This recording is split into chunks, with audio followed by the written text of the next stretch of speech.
from the Fox 5 studios, this is Silver State Sports Live.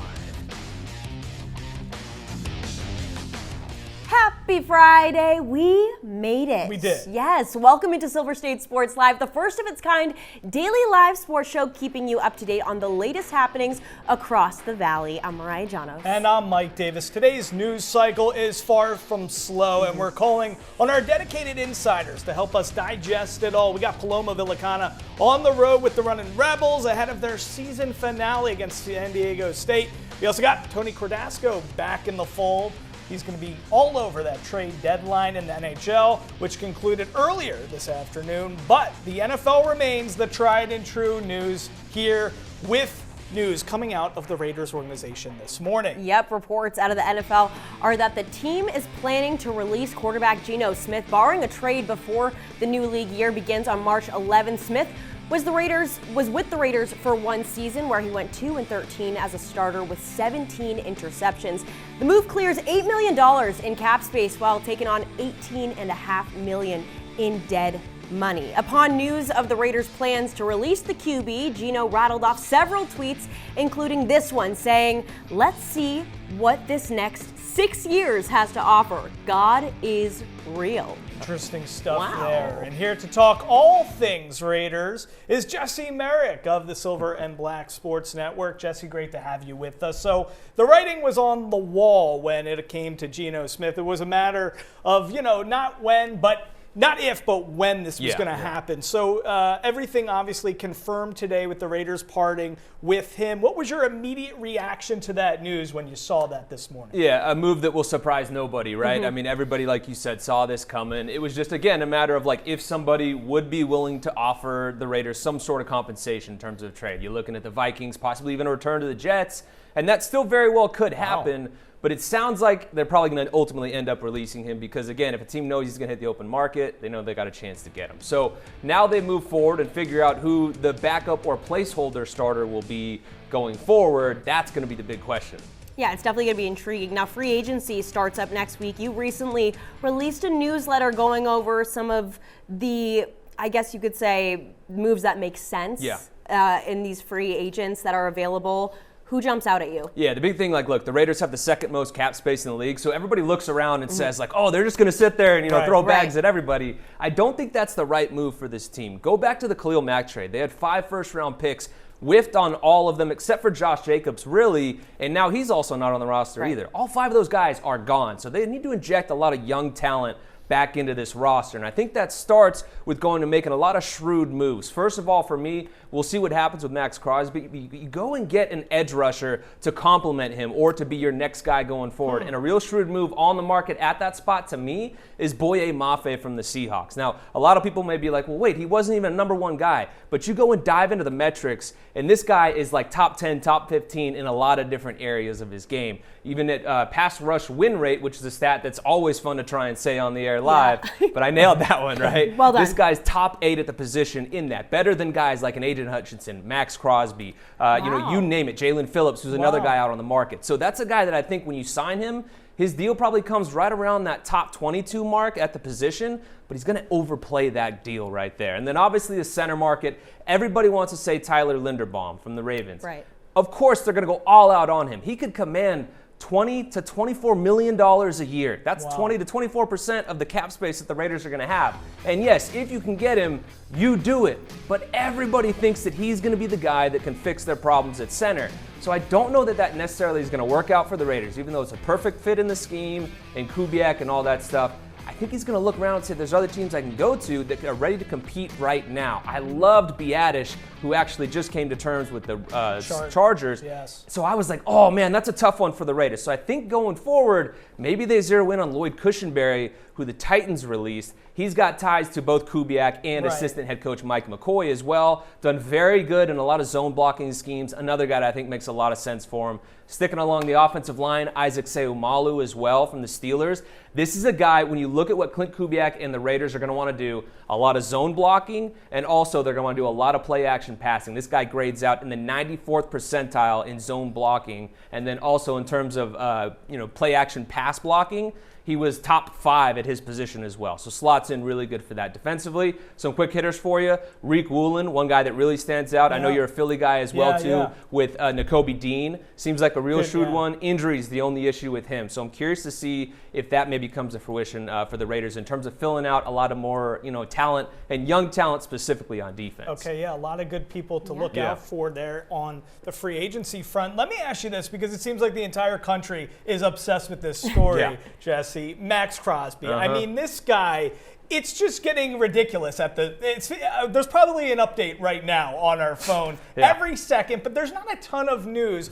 What's your take on this situation? Does he want to be here? Does he not want to be here? And is he ultimately going to be with the silver and black next year? See, I was of the camp that I'll believe it when I see it type of thing. Because Max in the past had always shut it down. He hadn't this time. So I was like, we'll see. Maybe, he's been on many podcasts where he says, if I say anything, everyone's going to overanalyze it. I bought that for a while until recently, and Vince Sapienza and I were talking about this earlier on Raider Nation Radio too, about the fact of he was on Twitter posting some very nostalgic stuff on Instagram that is in his story. Yeah. And then there's just a lot of things where there's a line where he's talking about being a cowboy and all these little cryptic things in there. And the fact that it's gone on this long, you hear this, where there's smoke, there's fire type of deal. I finally turn around. I think he's leaving. I think he wants out. He's just handled it in a way where he knows, and he loves Raider Nation. He knows if he came out and acknowledges that he wants to trade and he wants out, they're going to turn on him in a big way. He doesn't want that. So I think he's letting everybody else do the talking, like all of us up here, and then letting the Raiders listen to the offers and then make the decision. So ultimately, yes, I think he wants out. I don't think the Raiders want to trade him, but they're going to hold out and get what they think they deserve for him. So they hold all the cards in this situation, too, because I don't think he'd hold out and not play either if for whatever reason this spills into the season. No, absolutely. Now, I want to open up this conversation a little bit more than, as we just mentioned, the entire country, the entire league is on Max Crosby watch. So if he were to leave, what team do you think is the best fit for Max Crosby? Obviously, the Bears are the front runner right now. They're clearing up space at an alarming rate. So what's your take? They are. The Bears are very interesting. They cleared up, I believe, right around $44 million in cap space. Max carries a cap hit of around 30 to 35, but apparently there's some sort of tweak in his contract they can make where he'll only count for about $15 million towards a team's cap hit, that is. So obviously there's some things that can be done there. So anybody theoretically, very much so, could trade for him. I think the Bears do make a lot of sense because obviously he's tight with Caleb Williams. You see what they've got to offer there. Again, are they going to be willing to part ways with what is very likely 2 first-round picks and a player is what the Raiders want because they want that Micah Parsons type of deal.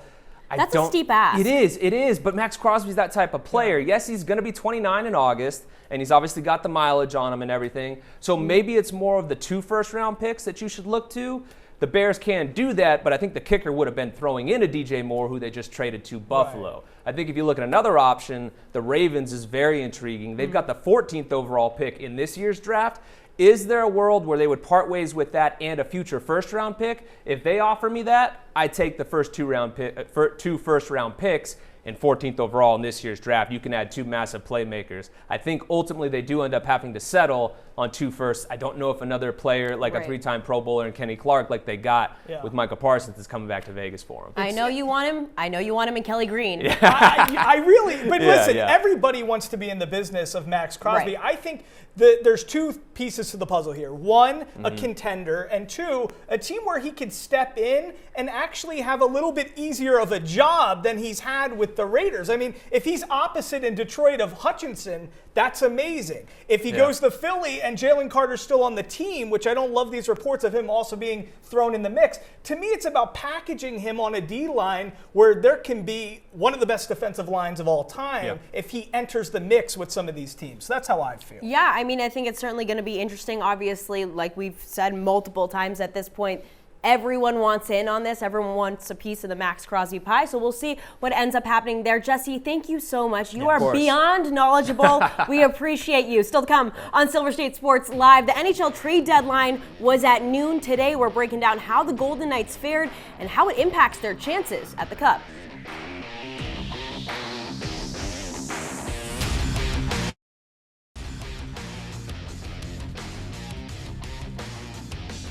You're watching Silver State Sports Live. Well, the NHL trade deadline has come and gone, and it is with tradition with this franchise that the Golden Knights are very active. Here's a look at the full breakdown. The Golden Knights receive Rasmus Andersson. That was the big fish, along with Cole Smith and Nick Dowd, but they give up Zach Whitecloud, Abram Wiebe, and a first and second round pick, along with Christopher Sidoff, Jesper Vikman, 2/3, and another second rounder. You got all that? If not, it's all good, because joining us to help us take in all of these moves is our guy, Tony Cordasco from the Locked On VGK podcast. Thanks so much for joining us, Tony. What did you think about all of these moves the Knights have made, and what grade would you give GM Kelly McCrimmon? I'd have to give GM Kelly McCrimmon a C. Trade deadline ends, and I don't believe that the Golden Knights did enough. I was hoping to see a last-minute deal, perhaps, like Kelly McCrimmon did in the past. Remember when he pulled off that deal last minute, 11th, 12th hour, when they got Tomas Hertl, and they acquired him. Not the case today, but not sure how many of the precincts have reported in, so we'll have to check on that. But for now, they added 2 pieces. I just saw your graphic, 3 if you count Rasmus Andersson. They did get some of the areas that they had to fulfill some needs. Nick Dowd in the lineup tonight, the 4th-line center, just acquired yesterday, very responsible, really good on the penalty kill, and a physical force, if you will. And I thought that it was interesting that Bruce Cassidy, put him on the 4th line and put Colt Sissons alongside him. Sissons is typically your center. Locals also tonight will be seeing Cole Smith. He'll be here at home for the first time. He's also on the 4th line. And we know VGK was seeking some upgrades. Again, the net mining position still up in the air. And we didn't know what would happen. 2 names prominently mentioned, Sergei Bobrovsky. Well, now the Panthers are trying to work out a new deal with him, and the Jordan Binnington rumors, they all subsided. VGK did place Mark Stone on IR yesterday, and also on the roster, the Golden Knights lost Cole Reinhardt to the waiver wire to Florida, and Alexander Holtz now remains with the team. He went unclaimed on the waiver wire, but he'll have to be reporting to Henderson. Again, I think it's a C. I don't think they did enough, and there's still some areas of need, most importantly, goaltending. Okay, yeah, I got a lot of C's in school, Tony, so I'm very fluid with that grade. Tonight is the first home game back at the Fortress since the Olympics, actually. How special will tonight be just for honoring all the Olympic gold medalists? Well, they better do it the right way, because their send-off, I thought, was really weak. They just put like a spotlight on the guys, and they're like, who's next? And do the fanfare, do it pregame. Don't do it at the first time out. That's all I'm asking. Again, give them their flowers or their bouquets or whatever you're going to give them. Well, we've got Eichel and Noah Hannafin, but then also on the Minnesota side, Matt Boldy, Brock Faber, right, and the one and only Quinn Hughes. I mean, give them, and then hand out the plushies to the silver medalists, to all those team guys. I mean, for real, like, they got to do this the right way, build it up. Minnesota, man, this team's going to be tough tonight. They acquire the defenseman Jeff Petrie from Florida. They also picked up the big 6'6" center. If somebody wants to mix it up, don't go after Michael McCarron. He's 6'6", and he's a center, great on the PK. Nick Foligno joins his brother today from the Blackhawks. Marcus Foligno was on the Wild, and they also acquired a winger, Bobby Brink, from the Flyers this morning. And then you also have to deal with that headache by the name of Kirill Kaprizov. Yep. He only has 35 goals on the season. Tough outing tonight for VGK. Yeah, it's certainly going to be a tough one going up against the second best team in the Central Division. All right, Tony, thank you so much. We appreciate your time. One more thing. What? Can I just shout out Erin Frankel? Absolutely. Team USA goaltender. She's also of the Boston Fleet of the PWHL. And don't forget to check out her Instagram. See, it's all about Caesar salad. It's called Pain by Romaine. Check it out. It's the best thing going on Instagram. He had a Caesar salad wrap today. How did I know you were going to mention that? We love it. I love a good crouton. I think I have one in my pants right now. Oh, amazing. Okay. Well, Tony, thank you so much, Tony. We appreciate you. The Runnin Rebels have their regular season finale tonight at San Diego State. When we return, we're joined live by Paloma Villicana, who's on the road with the team. How the team's feeling as they look to stay hot. That's next.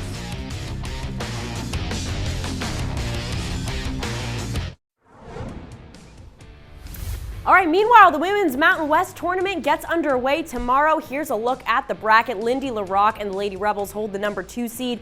They secured that with a win earlier in the week with a blowout win over Boise State. San Diego State holding the number 1 seed. So those two programs, UNLV and San Diego State, get the first round byes and hit the court on Sunday. The Lady Rebels will face the winner of Fresno State versus UNR. The Mountain West is looking like a one-bid league per usual. So the Lady Rebels will need to win the whole tournament if they want to make the big dance. I'm hoping they can pull it out. I'm a big Lindy LaRock guy. I'm a big fan of her work. We're hoping that they can make this thing happen and get that automatic bid. All right, so we're standing by right now waiting for Paloma Villicana. She is with the Runnin Rebels out in San Diego doing her stuff on the beat, making sure everything is there. Okay, we're going to be going to the break real quick. We're going to be waiting for Paloma Villicana, who's going to be joining us shortly. And coming up next, we've got our top plays after we hear from Paloma. We've got some fun things to show you guys from the Lady Rebels, Runnin Rebels, and of course our Golden Knights. We'll catch you on the other side of the break.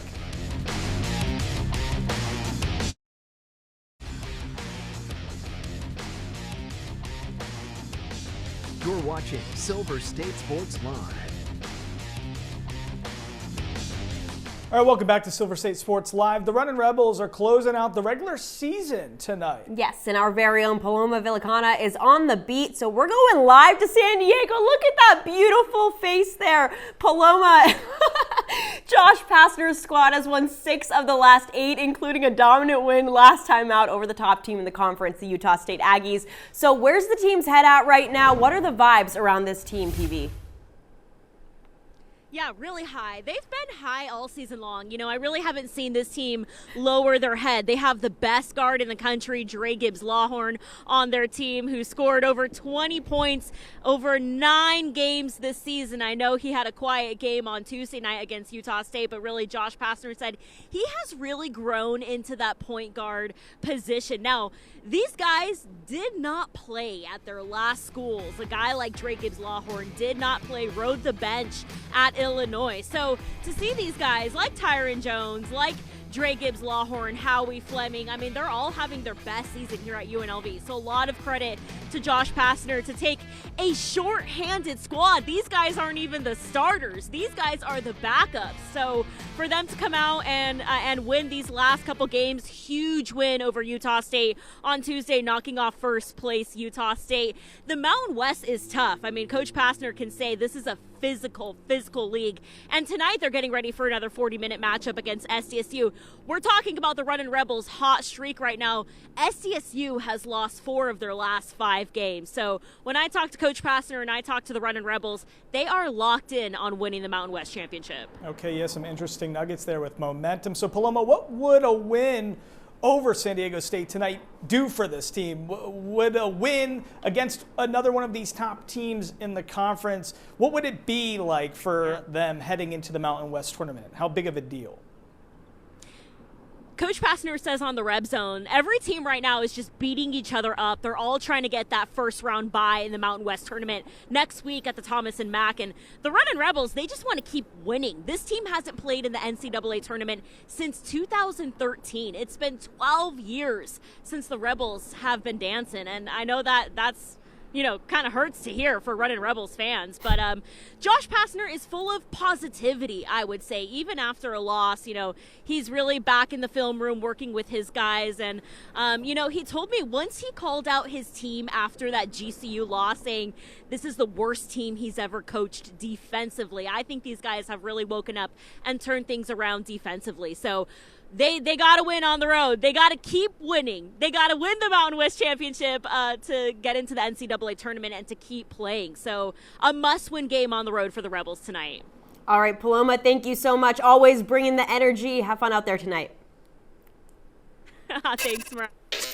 All right, well, the A's ballpark is getting fancy. Today, the team revealed the plans for the athletic club.